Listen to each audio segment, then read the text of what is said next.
నల్లమల అడవుల మధ్య వేల ఏళ్ల శక్తి దాగి ఉన్న స్థలం శ్రీశైలం. ఇక్కడే జ్యోతిర్లింగమైన మల్లికార్జున స్వామి, శక్తిపీఠమైన భ్రమరాంబికాదేవి సాక్షాత్కారంగా ఉన్నారు. భ్రమరాంబ అంటే తేనెటీగల రూపంలో రాక్షసుని సంహరించిన మహాశక్తి. అందుకే అమ్మవారిని ఇక్కడ భ్రమర రూపిణిగా ఆరాధిస్తారు.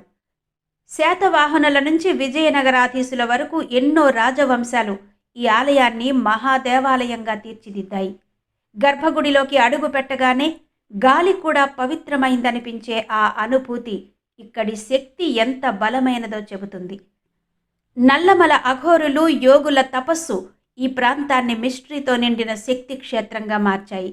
ఇక్కడి పర్వతాలు రాత్రిళ్ళు మంత్రధ్వనులు మోస్తాయని చెబుతారు. భ్రమరాంబ అమ్మవారిని ఒక్కసారి దర్శిస్తే మనసు శాంతితో నిండిపోతుంది, ఆశలు నెరవేరుతాయని భక్తులు చెబుతారు. నల్లమల అడవుల మధ్య వేల ఏళ్ల శక్తి దాగి ఉన్న స్థలం శ్రీశైలం. వేల ఏళ్లుగా యోగులు, జ్ఞానులు, భక్తులు చేరే మహా తపోభూమి. ఇక్కడ ప్రతి రాయి పూజలతో నిండినది, గాలి మంత్రోద్గారాలను మోసుకొస్తుంది. ఇదే శ్రీశైలం. ఇదే భ్రమరాంబ శక్తిపీఠం. శ్రీశైలం శిఖరం దేవతలే ఎంచుకున్న పర్వతం. దేవి ఇక్కడ స్వయంగా భ్రమర రూపంలో నివసిస్తుందని చెబుతారు. అమ్మవారు ఇక్కడ భ్రమర రూపంగా ఎందుకు పూజించబడుతుంది? అసలేంటి ఆలయ మహిమ? ఈ పవిత్ర క్షేత్రంలో దాగి ఉన్న మిస్టరీలేంటి? ఇవన్నీ ఈ 6వ శక్తిపీఠం భ్రమరాంబాదేవి శక్తిపీఠం వీడియోలో తెలుసుకుందాం.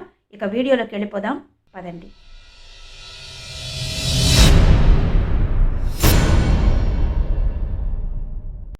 శ్రీశైల పర్వతం శివపార్వతుల ప్రేమకు సాక్ష్యంగా వేల ఏళ్ల క్రితం ఏర్పడిందని, ఇక్కడే పార్వతీ పరమేశ్వరులు శ్రీ మల్లికార్జున స్వామి, భ్రమరాంబాదేవిగా నివసిస్తారని చెబుతారు. శ్రీశైలం అష్టాదశ శక్తిపీఠాలలో ఒకటి, 12 జ్యోతిర్లింగాలలో ఒకటి. అంటే శక్తిపీఠం, జ్యోతిర్లింగం కలిసి ఉన్న అద్భుతమైన పురాతన క్షేత్రం. అందుకే హిందూ ధర్మంలో అత్యంత పవిత్ర క్షేత్రంగా నిలిచింది శ్రీశైలం. అమ్మవారు శ్రీశైలం మీద భ్రమరాంబికాదేవిగా వెలిసింది. దీనికి సంబంధించిన కథనం విషయానికొస్తే, పూర్వం అరుణాసురుడు అనే రాక్షసుడు ఈ ప్రాంతాన్ని పరిపాలించేవాడు.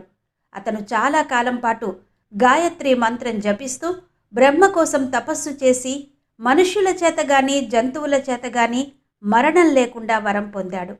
వరం ప్రభావంతో భయపడిన దేవతలు ఆదిశక్తిని ప్రార్థించారు. అమ్మవారు ప్రత్యక్షమై అరుణాసురుడు తన భక్తుడని, గాయత్రి మంత్రం జపిస్తున్నంత వరకు అతనిని ఎవరూ ఏమీ చెయ్యలేరని చెబుతుంది. తర్వాత దేవతలు పథకం ప్రకారం దేవతల గురువు అయిన బృహస్పతిని అరుణాసురుని దగ్గరకు పంపిస్తారు.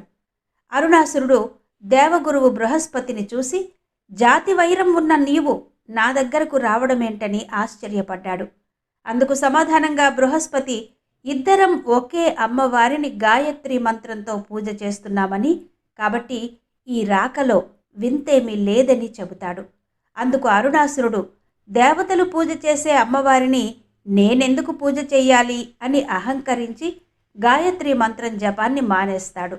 దాంతో ఆదిశక్తి తాను భ్రమర రూపం ధరించి అసంఖ్యాకంగా భ్రమరాలని సృష్టిస్తుంది. ఆ భ్రమరాలు అరుణాసురుడిని, అతని సైన్యాన్ని సంహరిస్తాయి. అమ్మవారు భ్రమర రూపం అంటే తుమ్మెద రూపం ధరించి అరుణాసురుడిని సంహరించింది.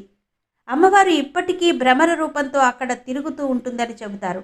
అందుకే ఇప్పటికీ అక్కడ భ్రమరనాదం వినపడుతూ ఉంటుందని చెబుతారు. దానిని భ్రామరీనాదం అంటారు.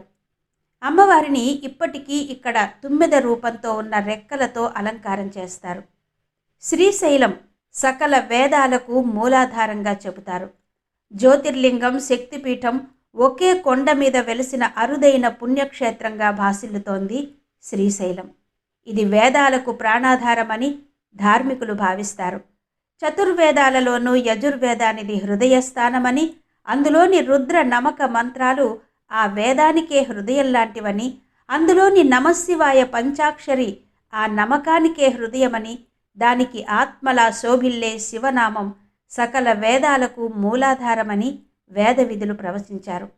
అలాంటి శక్తివంతమైన నామాన్ని అడుగడుగునా స్మరిస్తూ భక్తులు చేసే శ్రీశైల యాత్ర వేద దర్శనంతో సమానమని శాస్త్రాలు చెబుతున్నాయి. శ్రీ భ్రమరాంబ మల్లికార్జునులు కొలువైన శ్రీశైలం పుణ్యక్షేత్రం కర్నూలు జిల్లాలో ఉంది. సాధారణ శకానికి పూర్వం 3వ శతాబ్ది నుంచి ఈ క్షేత్రానికి ప్రాముఖ్యత ఉంది. ఇక్ష్వాకులు, శాతవాహనులు, విష్ణుకుండినులు, పల్లవులు, విజయనగర సామ్రాజ్యాధీశులు, కాకతీయులు, రాష్ట్రకూటులు, చాళుక్యులు, రెడ్డిరాజులు ఈ ఆలయాన్ని దర్శించి ఆలయ ప్రాకారాలు నిర్మించారని చెబుతారు. ఆలయాన్ని అభివృద్ధి చేయడానికి విశేషమైన కృషి చేశారు. 1677లో మరాఠా వీర కిశోరమైన ఛత్రపతి శివాజీ ఉత్తరం వైపున గాలి గోపురాన్ని నిర్మించారు. ఇక్కడే ఆయనకు జగన్మాత దర్శనమిచ్చి వీర ఖడ్గాన్ని ప్రసాదించిందని ప్రతీతి. శ్రీశైలం చుట్టూ ఉన్న నల్లమల అడవులు పురాతన శైవ యోగులు, అఘోరుల ఆశ్రమాలు. అందువల్ల ఈ ప్రాంతంలో ఆధ్యాత్మిక స్పందనలు అత్యంత ప్రభావవంతంగా ఉంటాయని నమ్మకం. ఇక్కడి పర్వతాలు రాత్రుళ్ళు అఘోర మంత్రాలు, హోమ ధూమాలు మోస్తాయని కొందరు చెబుతారు. ఇలా అమ్మవారు భ్రమర రూపంలో వెలిసిన భ్రమరాంబికాదేవి ఆలయం కొలువు తీరిన శ్రీశైల క్షేత్రం ఎన్నో విశేషాలకు, రహస్యాలకు నెలవు. ఇవి శ్రీశైలంలో 6వ శక్తిపీఠం భ్రమరాంబికాదేవి ఆలయానికి సంబంధించిన చరిత్ర. మరో ఆధ్యాత్మిక విశేషంతో మళ్ళీ మీ ముందుంటాను. అంతవరకు సెలవు. నమస్తే.